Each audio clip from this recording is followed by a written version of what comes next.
Welcome. आज के session में हम डिस्कस करने जा रहे हैं पैरा जंबल्स। पैरा जंबल्स को एक और नाम से भी जाना जाता है। पैरा जंबल्स को कहा जाता है रीअरेंजमेंट्स। ठीक है, इसमें होता क्या है कि जब एक से ज़्यादा सेंटेंसेस दिए गए होते हैं और वो सेंटेंसेस एक पैराग्राफ के हिस्सों को अलग अलग तोड़ करके मतलब अलग अलग करके दिए जाते हैं और आपसे कहा जाता है कि उनको पढ़ करके सेंटेंसेस को 4 5 या 6 सेंटेंसेस होते हैं उनको पढ़ करके आप उन सेंटेंसेस को इस तरह से अरेंज करिए कि एक प्रॉपर मीनिंग का छोटा सा पैराग्राफ बन जाए। तो एक्चुअल में होता है वो पैरा, लेकिन उस पैरा में जितने भी सेंटेंसेस होते हैं या वाक्य होते हैं उन्हें जम्बल्ड अप करके मतलब उल्टा सीधा करके रख दिया जाता है कि पहले कौन सा आएगा, दूसरा कौन सा आएगा, तीसरा कौन सा सेंटेंस होगा, चौथा कौन सा सेंटेंस होगा, पांचवा कौन सा होगा, छठा कौन सा होगा। इस तरीके से आपस में रीअरेंज करके उसे रखना होता है, उसे सही बनाने के लिए, ताकि एक प्रॉपर कोई मीनिंग जो है वो सामने निकले। और इसी को हम पैराजम्बल्स नाम से जानते हैं। आज हम उसका फर्स्ट लेक्चर डिस्कस करने जा रहे हैं, that is concept with examples, जिसमें बेसिक कंसेप्ट्स होगा कि सेंटेंस को जब तोड़ करके एक बड़े स्टेटमेंट को या दो तीन चार बड़े स्टेटमेंट्स को तोड़ के अलग अलग छोटे सब सेंटेंसेस में या एक बड़े पैराग्राफ को छोटे पैराग्राफ में डिवाइड करके रख दिया जाता है, ए बी सी डी करके या पी क्यू आर एस करके रख दिया जाता है, तो उन्हें कैसे रीअरेंज करेंगे उन जम्बल्ड अप पैसेज के सेंटेंसेस को कि एक प्रॉपर मीनिंग निकल आए और बात समझ में आए कि किसने कहा है, क्या कहा है और किसके लिए कहा है। ठीक, तो चलिए स्टार्ट करते हैं पैराजम्बल्स कंसेप्ट विद एग्जांपल्स। ठीक है, तो देखते हैं पहला कंसेप्ट विद एग्जांपल्स का बेसिक आइडिया क्या है। Concept of parajumbles. Four sentences of a paragraph are given in jumbled order, which should be arranged in the right order to form a meaningful and coherent paragraph. ठीक है, चार statements दिए गए होते हैं, four statements were given और उन statements को जम्बल्ड अप करके रख दिया जाता है और आपसे कहा जाता है इन सेंटेंसेस को जो है प्रॉपरली ऐसे रीअरेंज करिए कि एक प्रॉपर एक मीनिंगफुल छोटा सा पैराग्राफ बन जाए या एक बड़ा सा स्टेटमेंट बन जाए जिसका कोई एक्चुअल मतलब निकले। ठीक है, अब ध्यान रखिएगा ये जो पैसेजेस को तोड़ करके सेंटेंस में दिया जाता है इसे सॉल्व करने के लिए कुछ पॉइंट्स होते हैं जिनको हमें ध्यान रखना चाहिए, जिससे सेंटेंस को रीअरेंज करते समय हम ज़्यादा बेहतर कर पाएंगे और प्रॉपर तरीके से इसे समझ पाएंगे। सॉल्व करने की शॉर्ट ट्रिक्स जो हैं वो ये हैं। पहला शॉर्ट ट्रिक क्या है, sentences starting with any of these subject matter are generally the first sentence in a decreasing order of preference. ठीक है, अब इस जो लॉजिक लिखा है उसको हम सिंपल तरीके से समझते हैं। क्या है, सेंटेंस जो पैराजम्बल्स में होते हैं वो जाहिर सी बात है एक के बाद एक सही से लगा करके रख दिए जाएंगे तो एक छोटा सा पैराग्राफ बनेगा और पैराग्राफ बनेगा तो कोई ना कोई मतलब निकलेगा। अब किसी चीज का कोई मतलब तब निकलता है जब उसमें किसी व्यक्ति, वस्तु या जगह के बारे में कुछ बात कही गई होती है।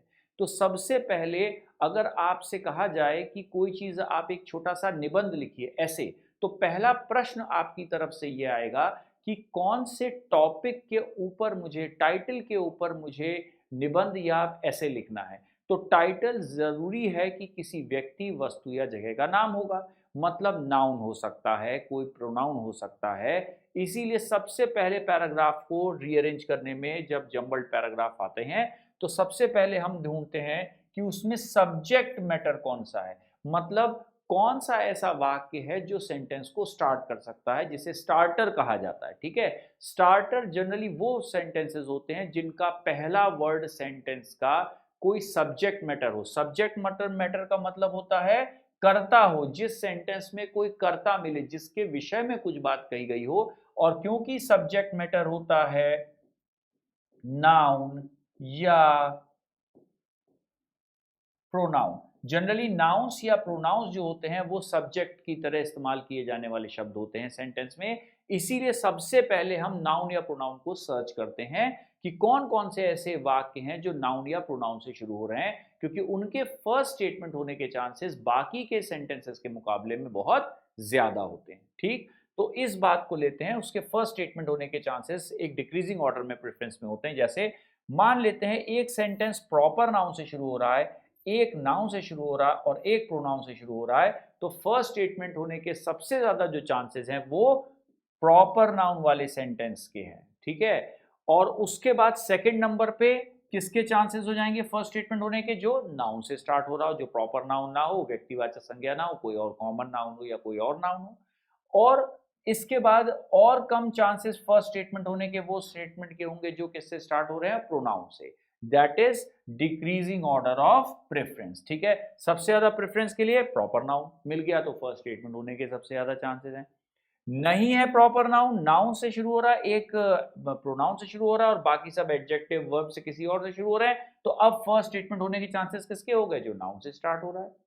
अगर नाउन भी नहीं है तो अब एक सेंटेंस जो प्रोनाउन से स्टार्ट हो रहा है उसके फर्स्ट स्टेटमेंट होने के चांसेस बाकी के सेंटेंसेस के मुकाबले में ज्यादा होते हैं।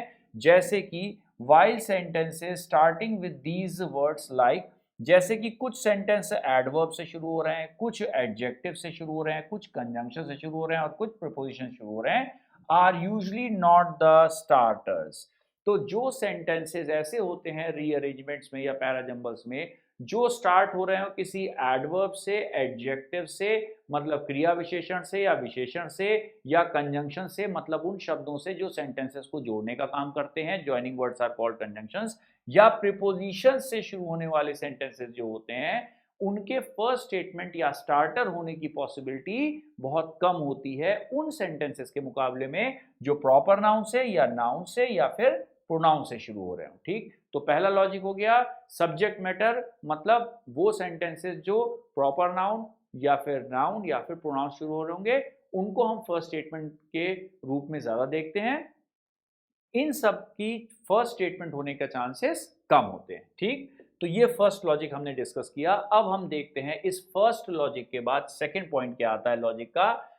सेकंड है, if the first statement is found starting with a subject matter then the second and the third statements और sentences may be those starting with pronouns, ठीक है।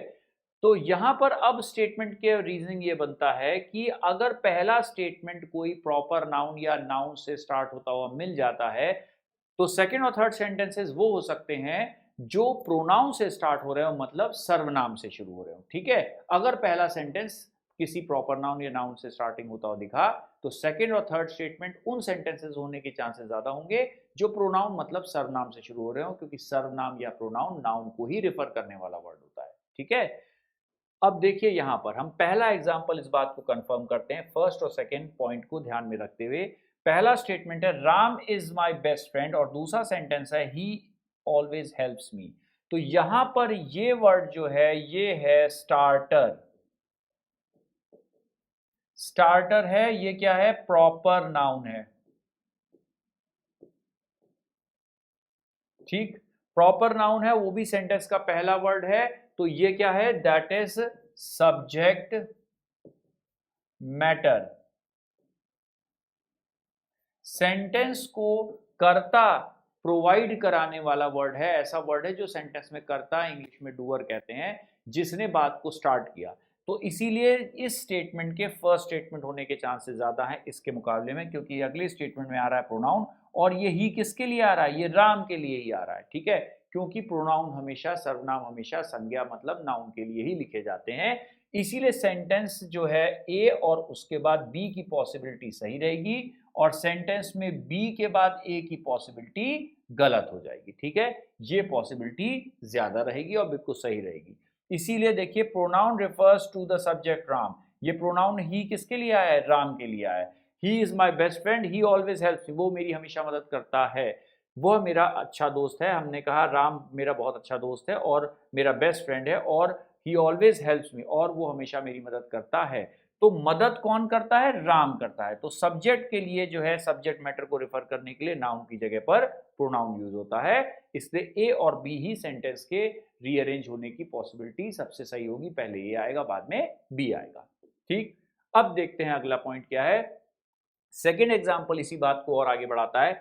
हमने पहले स्टेटमेंट में देखा Smith is very intelligent, Smith बहुत intelligent है, और दूसरे में लिखा ही always comes first in class. तो ये ही किसको रिफर कर रहा है, स्मिथ को रिफर कर रहा है, जो नाउन है, और नाउन क्या है, सब्जेक्ट मैटर प्रोवाइड कर रहा है, ठीक है, तो इसके फर्स्ट स्टेटमेंट होने के चांसेस दूसरे के मुकाबले में ज्यादा हैं, क्योंकि प्रोनाउन रेफर किसको कर रहा है, स्मिथ को कर रहा है। ये ही किसके लिए आया है, स्मिथ के लिए आया। स्मिथ वेरी इंटेलिजेंट है, ही always comes first in class. ठीक है, तो ये ही किसको रेफर कर रहा है, वो हमेशा फर्स्ट आता है क्लास में, क्योंकि वो पहले बता चुके हैं कि वो बहुत इंटेलिजेंट है। ठीक, थर्ड वाले एग्जाम्पल में देखते हैं क्या है। सब फर्स्ट स्टेटमेंट है इसमें, सेंटेंस ए जो है, some people are very honest. B वाला कहता है such people always suffer in life. पहला सेंटेंस कहता है कुछ लोग बहुत ईमानदार होते हैं, और दूसरा सेंटेंस कह रहा है इस जैसे लोग, मतलब ऐसे लोग जो ईमानदार होते हैं, सच टाइप ऑफ पीपल, इस प्रकार के लोग जो ईमानदार होते हैं हमेशा लाइफ में परेशानियां या दिक्कतें उठाते हैं, या बहुत सफर करते हैं, या नुकसान उठाते हैं, या कष्ट में रहते हैं। तो यहां पर सच किसको रिफर कर रहा है, इन सम पीपल के लिए कह रहा है। ठीक है, such refers to some people here. ठीक है, तो यहां पर ये रेफर कर रहा है इसको, तो ये क्या है, ये है आपका सब्जेक्ट मैटर, और इसको समझाने के लिए यहां सच वर्ड उसकी तरफ इशारा कर रहा है, इसीलिए सेंटेंस का इसमें भी ए और बी जो है वो सही होगा, और बी और ए हम अगर रीअरेंज करेंगे तो ये गलत हो जाएगा। ठीक है, तो यहां पर हमने बात की कि सब्जेक्ट मैटर पहले देखते हैं, उसके बाद प्रोनाउन उसको रिफर करने वाले वर्ड्स देखते हैं, जैसे यहां पर सच था और यहां पर ही था। ठीक, इसके बाद आते हैं हम इन तीन एग्जांपल्स के बाद फोर्थ वाले एग्जांपल को देखते हैं। थोड़ा सा अलग पॉइंट है, लेकिन ये बहुत इंपॉर्टेंट है। देखिए, सेंटेंस में पहला सेंटेंस कह रहा है ए वाला, swimming is a very good exercise, और दूसरा कह रहा है sentence, however very few people give it a try.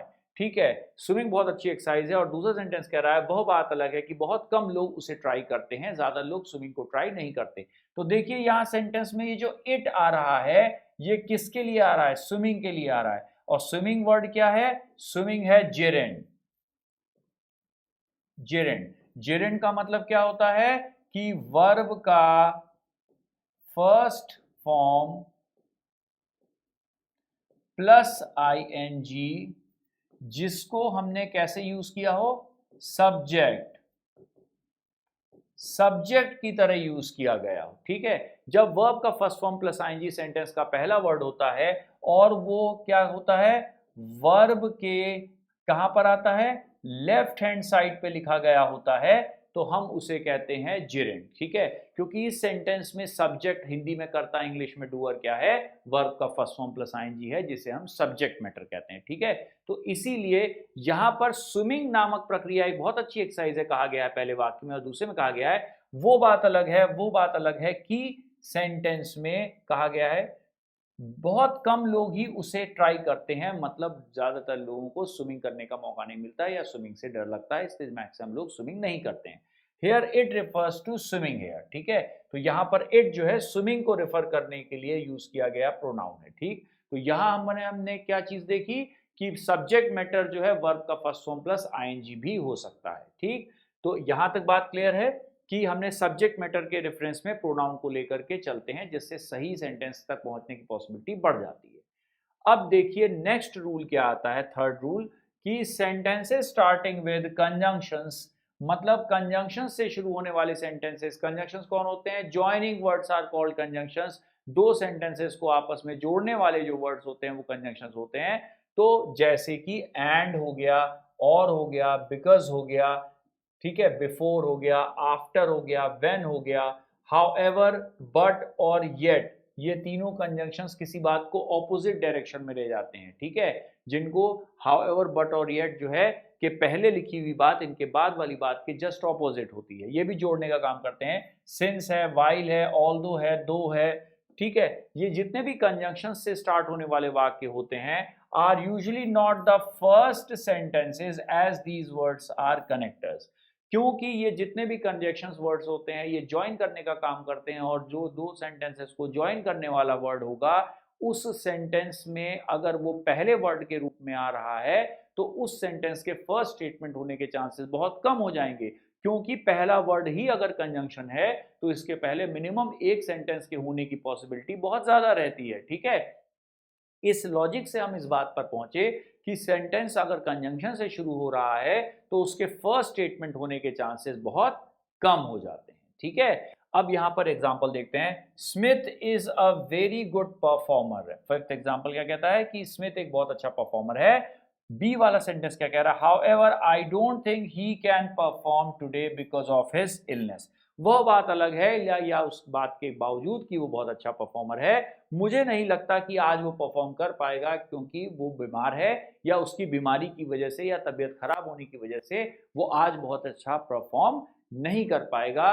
He won't be able to perform better today, ठीक है, आज वो अच्छा परफॉर्म नहीं कर पाएगा क्योंकि उसकी तबीयत खराब है। तो हाउएवर देखिए कंजंक्शन जो है इस सेंटेंस को इस बचे हुए सेंटेंस के साथ जोड़ने का काम कर रहा है। तो हाउएवर क्या हो गया, ये हो गया कंजंक्शन,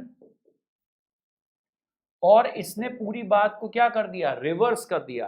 पहले में वो अच्छा परफॉर्मर है, ये पॉजिटिव बात कही गई है, और दूसरे में परफॉर्म नहीं कर पाएगा, ये निगेटिव बात की गई है। इससे एक बात और आती है कि हाउएवर, बट और येट, ये तीन ऐसे कंजंक्शन है कि इनके पहले जो लिखा होगा, इनके बाद वाला सेंटेंस ऐसा ढूंढना पड़ेगा जो इनके पहले वाले सेंटेंस का जस्ट ऑपोजिट हो, ठीक है।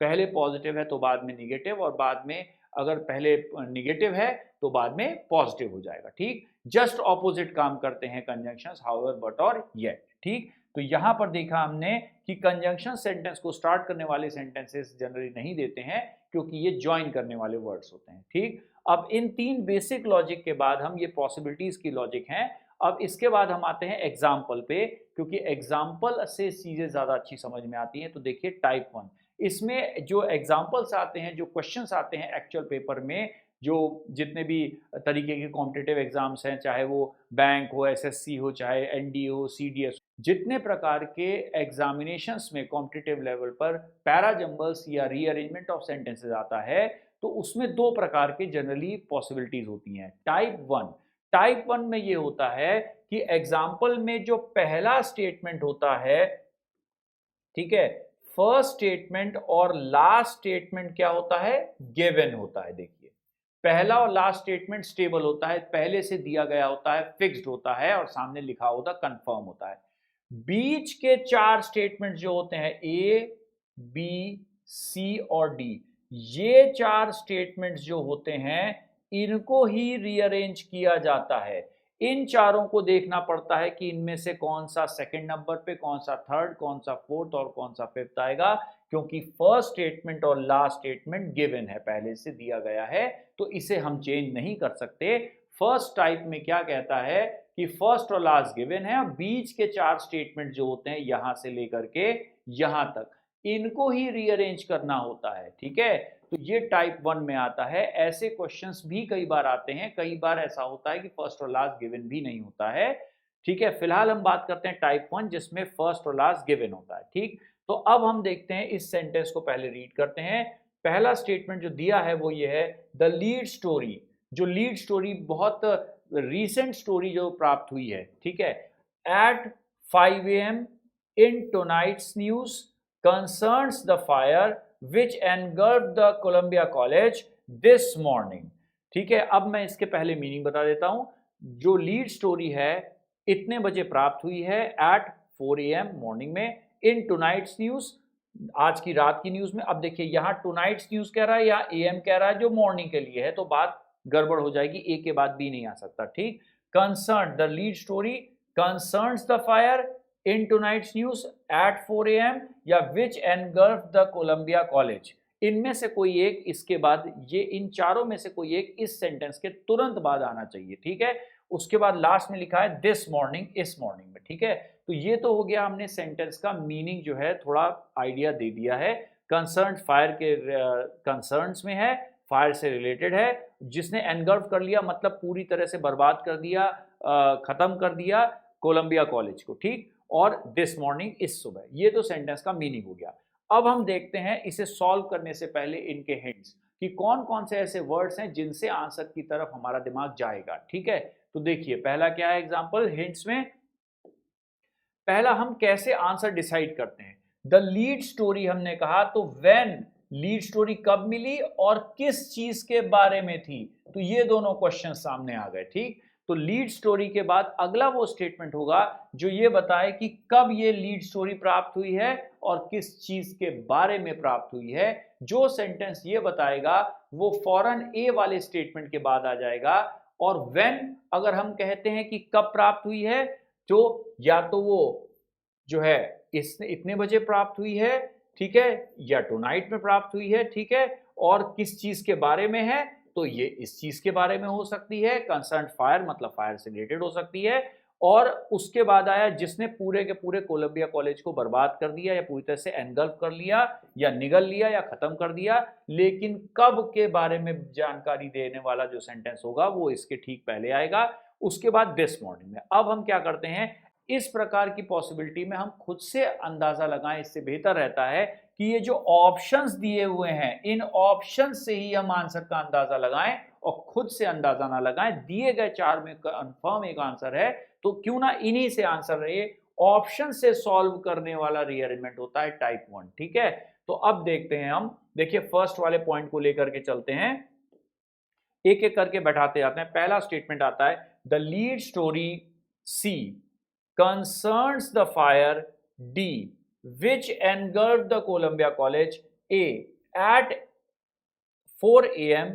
B in tonight's news। अब देखिए इन टुनाइट्स न्यूज और फिर अगर इसे लेते हैं, अगर इसे हम सेलेक्ट करते हैं इस वाले को, तो बी वाला सेंटेंस कह रहा है टुनाइट्स न्यूज और लास्ट स्टेटमेंट क्या कह रहा है, मॉर्निंग। तो यहां पर रात की बात है, यहां सुबह की बात है, तो ये बात बहुत अच्छे से मैच नहीं होगी, इसीलिए ये आंसर कैंसिल हो गया।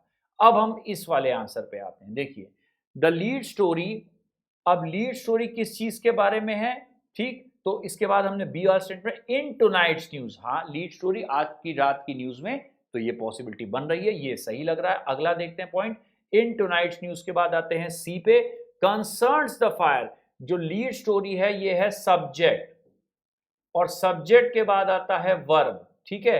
तो यहां पर इस सेंटेंस में अब देखिए ये वर्ब है यहां पर, तो यहां पर लीड स्टोरी कब की, टुनाइट्स न्यूज की जो है, कंसर्न करती है मतलब रिलेटेड किससे है, फायर से रिलेटेड है, तो ये भी सही बैठ रहा है। उसके बाद आते हैं डी पे, कंसर्न्स फायर, वो फायर जो जिसने पूरे के पूरे कोलंबिया कॉलेज को क्या कर लिया, निगल लिया या खत्म कर दिया या डिस्ट्रॉय कर दिया, तो ये भी सही बैठ रहा है।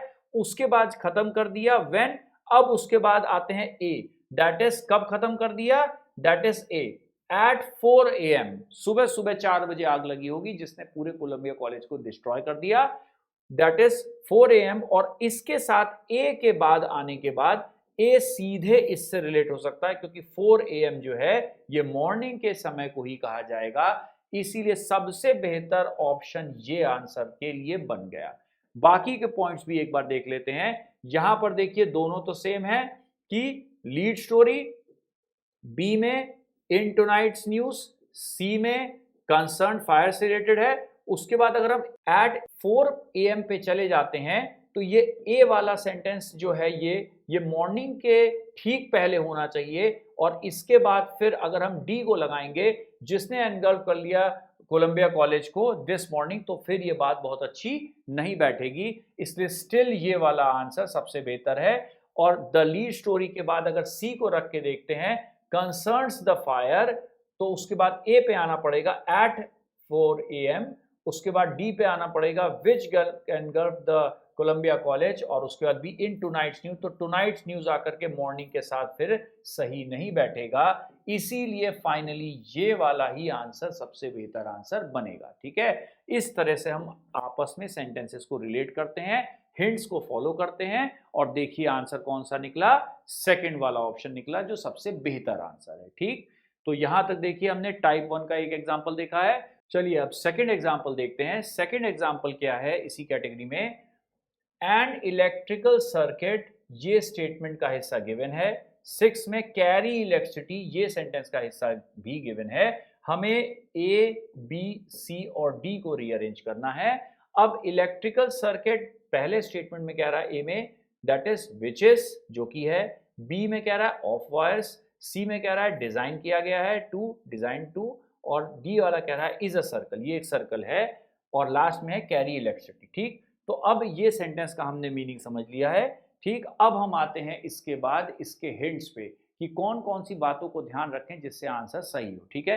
अब हिंट वाले पार्ट पे आते हैं। हिंट्स क्या हो सकते हैं, एन इलेक्ट्रिकल सर्किट में लिखा है सब्जेक्ट, सब्जेक्ट के बाद आता है वर्ब, तो जो जो सेंटेंस में वर्ब से स्टार्ट होने वाला सेंटेंस का पार्ट रहेगा, उसके सेकंड पार्ट होने के चांसेस बाकियों के मुकाबले में ज्यादा होंगे। अब यहां से अगर हम ध्यान से देखें तो आप देखिए वर्ब कौन कौन सी जगह पे आ रहा है। एक वर्ब यहां आ रहा है और एक वर्ब जो है सेंटेंस में इधर आ रहा है और एक वर्ब यहां पर आ रहा है। ठीक, हेल्पिंग वर्ब्स भी हैं और मेन वर्ब्स भी हैं। यहां पर ध्यान रखिएगा, हेल्पिंग वर्ब मेन वर्ब अगर आए तो हेल्पिंग वर्ब मेन वर्ब के हमेशा पहले आता है, जो ग्रामर का एक बेसिक पॉइंट है। ठीक है, तो उसमें देखते हैं हम एन इलेक्ट्रिकल सर्किट, सब्जेक्ट क्या कह रहा है, इलेक्ट्रिकल सर्किट। पहला ऑप्शन देखते हैं, हम खुद से सॉल्व नहीं करेंगे, ऑप्शन से लगाएंगे। तो पहला ऑप्शन क्या है, an electrical circuit subject. D क्या कह रहा है, ये एक सर्कल होता है। हाँ, सर्किट है तो सर्कल हो सकता है। किस चीज का, बी वाले में ऑफ वायर्स, हाँ वायर्स का हो सकता है। और उसके बाद जो है विच इज, जो किस लिए काम आता है, तो ठीक है that is which is, helping verb आ गया, ये भी ठीक लग रहा है। उसके बाद विच इज किस लिए काम आता है, तो उसके बाद सी पे आते हैं, डिजाइन टू, डिजाइन करने के लिए, हेल्पिंग वर्ब के बाद मेन वर्ब सही है। और उसके बाद design to do what, carry electricity. तो सी के बाद डी वाला ऑप्शन सही बैठ गया। तो इस सेंटेंस के सही होने के चांसेस बहुत ज्यादा हो गए हैं। बाकी के सेंटेंस भी देख लेते हैं, एंड इलेक्ट्रिकल सर्किट। उसके बाद अगर बी पे ऑफ वायर्स, ए पे आते हैं विच इज है, तो यहां पर सी के साथ डिजाइन टू, उसके बाद is a circle, design two is a circle, ये सही नहीं बैठेगा तो ये कैंसिल हो गया। सी वाले में देखते हैं, दैट इज थर्ड ऑप्शन में देखते हैं, that is an electrical circuit. उसके बाद हमने आए सी में डिजाइंड टू, तो फिर हेल्पिंग वर्ब नहीं मिल रहा है। ठीक है, design to, B of word, design to of words, तो ये सेंटेंस सही नहीं बैठेगा क्योंकि ये दोनों की कंपैटिबिलिटी सही नहीं बैठ रही है। इसके बाद ए से आते हैं, that is an electrical circuit. उसके बाद हम आते हैं विच इज, हेल्पिंग वर्ब ठीक, विच इज। और उसके बाद अगर हम आते हैं डिजाइंड टू, ठीक है, विच इज डिजाइन टू, ये सही बैठ रहा है। आगे देखते हैं, which is design two is a circle, तो फिर से बात सेंटेंस में कंफ्यूजिंग हो गई, इसीलिए ये ऑप्शन भी नहीं, और इसीलिए सबसे बेहतर आंसर की पॉसिबिलिटी इस पे आ गई है। हमने हिंट से ये बात को टेस्ट कर लिया है और देखिए आंसर क्या निकला, दैट इज फर्स्ट ऑप्शन निकला। ठीक है, तो इस तरह से रीअरेंजमेंट को हम सॉल्व करते हैं। अब इसके बाद आता है टाइप 2, सेकंड प्रकार का रीअरेंजमेंट, क्योंकि हमने बात की थी दो प्रकार के रीअरेंजमेंट आते हैं, एक में फर्स्ट और लास्ट गिवन होता है, और दूसरा वाला टाइप 2 रीअरेंजमेंट ये है जो आजकल पेपर में हर जगह पूछा जा रहा है, ये भी आ रहा है वो भी आ रहा है, डिपेंड करता है कि कौन सा एग्जाम है, क्योंकि अलग एग्जाम में अलग अलग तरीके से चीजों को प्रेजेंट किया जाता है। अब यहां पर देखिए टाइप 2 में एग्जाम्पल 3 में जो आता है, इसमें आप देख रहे हैं फर्स्ट और लास्ट स्टेटमेंट गिवन नहीं है, इसमें चारों स्टेटमेंट को देख करके रीअरेंज करना होगा। इसीलिए वो सारे रूल्स पॉइंट जो हमने अभी स्टार्टिंग में बात की थी उनको ध्यान में रखते हुए रीअरेंज करना पड़ेगा। ठीक है, तो देखिए यहां क्या आता है, पहला स्टेटमेंट क्या कहता है, पहले हम मीनिंग समझ लेते हैं, बाद में हिंट्स पे जाएंगे। और हाँ, हमेशा ऑप्शन से ही हम आंसर को डिसाइड करेंगे। ठीक है, सीधे ऑप्शंस पे ही जाएंगे, लेकिन पहले मीनिंग समझ लेते हैं। पहला सेंटेंस ए कह रहा है, when we got near we saw it was the steam rising from hot springs। जब हम पास में पहुंचे तो हमने देखा उसे कि वो स्टीम थी, भाप उठ रही थी जो हॉट स्प्रिंग्स से जो है उठ रही थी। हॉट स्प्रिंग्स क्या होता है, ज्वालामुखी के आसपास ऐसे कुछ गड्ढे होते हैं जिनमें पानी भरा होता है, जिनसे फ्यूम्स निकलते रहते हैं, क्योंकि आसपास बहुत ज़्यादा गर्मी होने की वजह से, लावा होने की वजह से, मैग्मा होने की वजह से, क्योंकि ज्वालामुखी वाला क्षेत्र होता है, तो उसमें से हॉट स्प्रिंग से झरने जैसे निकलते रहते हैं, उसमें फाउंटेन्स निकलते रहते हैं। इस तरीके के जो है पानी के स्रोत होते हैं जिनमें से भाप लगातार निकलती रहती है। ठीक है, तो ये सेंटेंस में मीनिंग कह रहा है कि जब हम पास पहुंचे तो हमने देखा हॉट गर्म भाप निकल रही थी हॉट स्प्रिंग्स से। ठीक, इसके बाद जो है सेकंड सेंटेंस कह रहा है, we saw in the distance a great column of smoke. हमने दूर से देखा कि किसी डिस्टेंस पे कि एक बहुत तगड़ी भाप का, एक बहुत तेज भाप का एक जो है ज्वार जैसा उठ रहा है, एक कॉलम निकल रहा है स्मोक का। ठीक है, हमें पता नहीं था कि वो क्या चीज है, एक स्मोक जैसी दिख रही थी निकलती हुई। सी वाला सेंटेंस कह रहा है, we wondered if it came from a chimney or a burning house. हमने सोचा, वॉन्डर किया मतलब सोचा कि क्या ये किसी के घर के चिमनी से निकल रहा है, खाना पकता है तो चिमनी से धुआं निकलता है हट पे, और साथ में या फिर किसी जलते हुए घर से निकलने वाला धुआं है, ठीक है। पहले हमें वो धुआं जैसा लग रहा था, इसका मतलब है ये स्टेटमेंट इस स्टेटमेंट के आसपास कहीं होगा, क्योंकि यहां पर आप सिर्फ अंदाजा लगा रहे हैं और यहां पर आपको दिख क्या रहा है इसके बारे में बात की गई है। डी वाला सेंटेंस कहता है we thought of taking a bath in the hot water, हमने सोचा क्योंकि हम क्यों ना गर्म पानी में नहा लें। तो ये स्टेटमेंट इन सारी बातों को कंसीडर करने के बाद कहीं होना चाहिए, तो इस सेंटेंस के लास्ट स्टेटमेंट होने की पॉसिबिलिटी सबसे ज्यादा लग रही है, क्योंकि जब हमने वहां कंफर्म कर लिया कि वो हॉट स्प्रिंग से निकलने वाला भाप थी, तब हम डिसाइड करेंगे कि क्या करना है। तो यहां पर सेंटेंस डी वाला लास्ट में सिर्फ इस वाले ऑप्शन में और इस वाले ऑप्शन में है, तो यही से अंदाजा लगता है कि इन दोनों में से किसी एक के आंसर होने की पॉसिबिलिटी थोड़ी सी ज्यादा है। अब देखते हैं इसके बाद हिंट वाला पॉइंट क्या आता है। हिंट वाला पॉइंट आता है जब हम पास पहुंचे तो हमने देखा उसे, we saw it, we come to know the reality. हमें इस सेंटेंस से बताया गया है कि हमने पास पहुंचे तो क्या दिखा, तो पहले हमने क्या सोचा और बाद में हमें एक्चुअल में क्या मिला।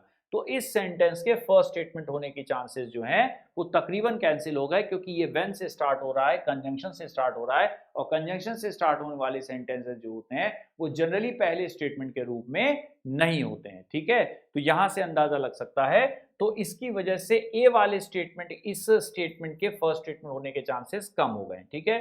सेकंड कह रहा है बी वाला वी सॉ, हमने एक डिस्टेंस पे देखा एक कॉलम ऑफ स्टोर्ड स्मोक को उठता हुआ, तो कॉलम ऑफ स्मोक को उठता हुआ देखा, तो ये सेंटेंस स्टार्टर है, क्योंकि जब हमने देखा तब हमने सोचा, बाद में जाके वहां पहुंचे तो एक्चुअल में पता चला। तो इस स्टेटमेंट के फर्स्ट स्टेटमेंट होने के चांसेस ज्यादा हो गए।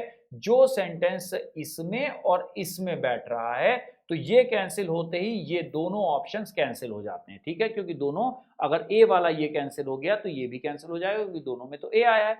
अब इन दोनों की लड़ाई बचती है, तो पहले इसे टेस्ट करके देखते हैं कि पहले हमने डिस्टेंस में देखा एक कॉलम ऑफ स्मोक को उठते हुए, उसके बाद सी हमने सोचा कि क्या ये किसी चिमनी से निकल रहा है धुआं या किसी जलते हुए घर से निकल रहा है, तो ये दोनों ऑप्शन बिल्कुल सही बैठ रहे हैं। उसके बाद ए पे जाते हैं, जब हम पास में पहुंचे तो हमने देखा कि वो स्टीम एक जो है गिरजे से निकल रही थी, एक गर्म पानी के भाप के जो है एक फवारे से निकल रही थी, एक स्प्रिंग से निकल रही थी, एक गड्ढा था उसमें पानी था उससे स्टीम निकल रही थी। और फिर जब ये हमने देख लिया तो ए के बाद आता है डी, तब उसके बाद डी को लगा के देखते हैं वी थॉट ऑफ टेकिंग, तब हमने डिसाइड किया कि क्यों ना हम उस हॉट वाटर में जो है वी टेक अ बाथ, ठीक है, हम नहा लें।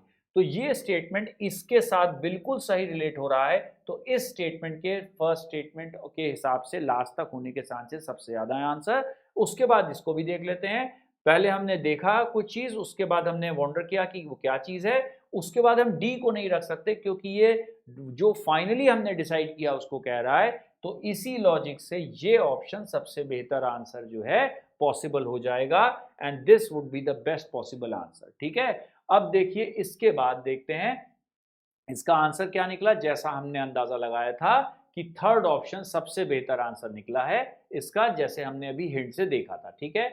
इसके बाद देखिए कुछ और एग्जांपल देख लेते हैं। यहां पर जैसे है फोर्थ वाला एग्जांपल, वी हैव प्लेजर, ठीक है। अब इसमें भी फर्स्ट और लास्ट स्टेटमेंट आप क्या देख रहे हैं, दैट इज ऑलरेडी गिवन है, इसीलिए बोल्ड में है, दोनों गिवन है, ठीक, ये दोनों फिक्स्ड हैं।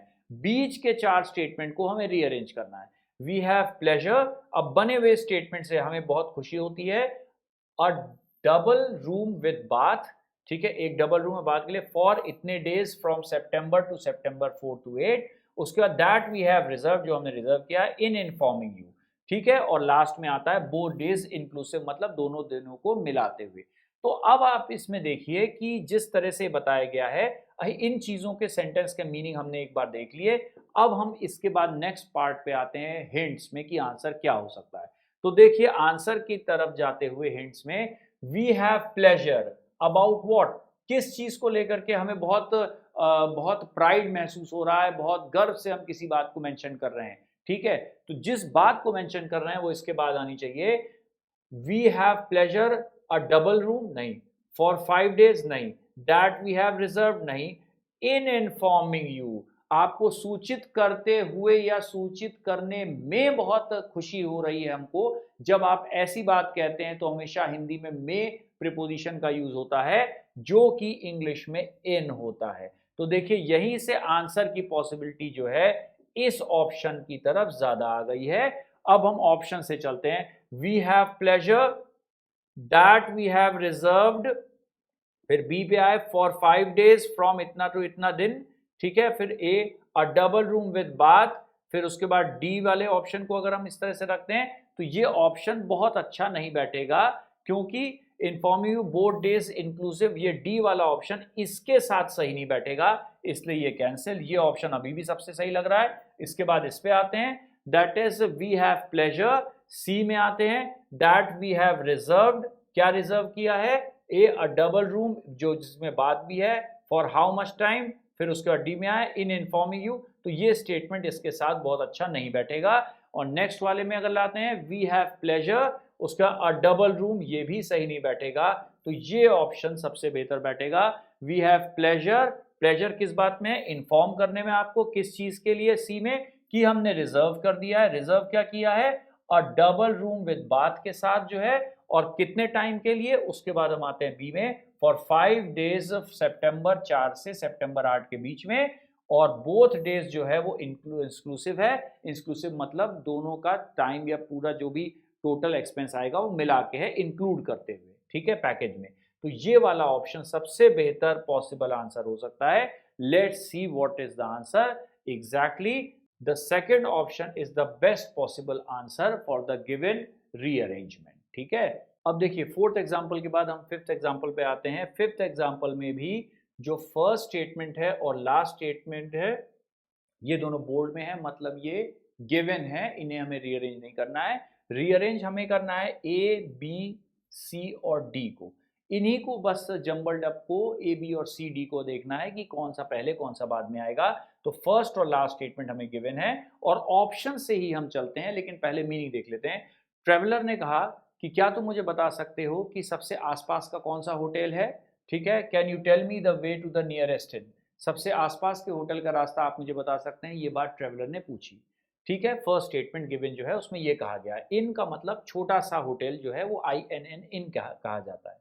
सेंटेंस ये कह रहा है do you want one in which you can spend the night.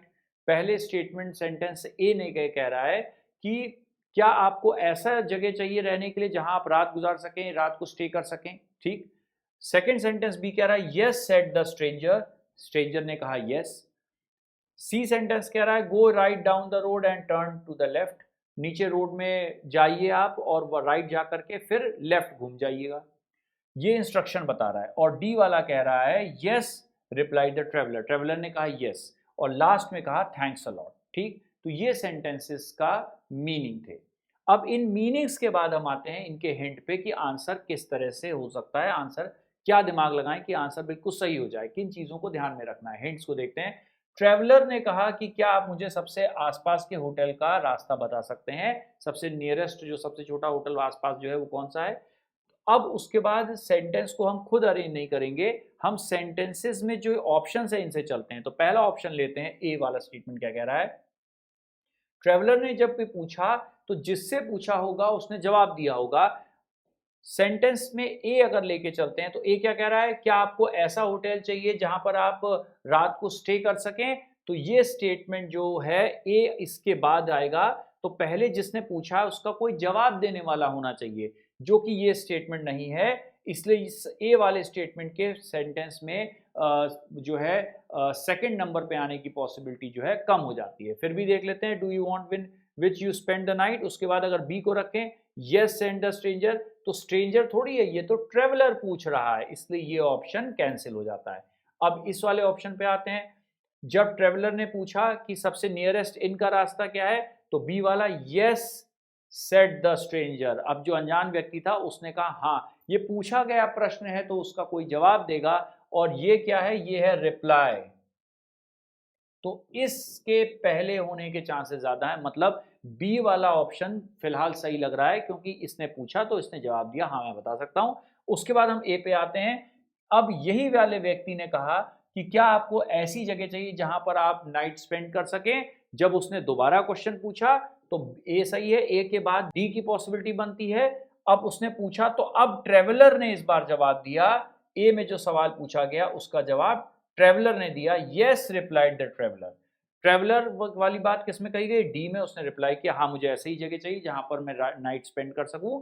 और उसके बाद सी वाले पे आ सकते हैं कि उसके बाद ये जो स्ट्रेंजर था इसने कहा कि राइट आप जाइए डाउन द रोड और आगे जाकर के लेफ्ट घूम जाइएगा। जब स्ट्रेंजर ने अपना आंसर दे दिया तो फाइनली जो है जो ट्रेवलर था उसने क्या कहा, थैंक्स अ लॉट।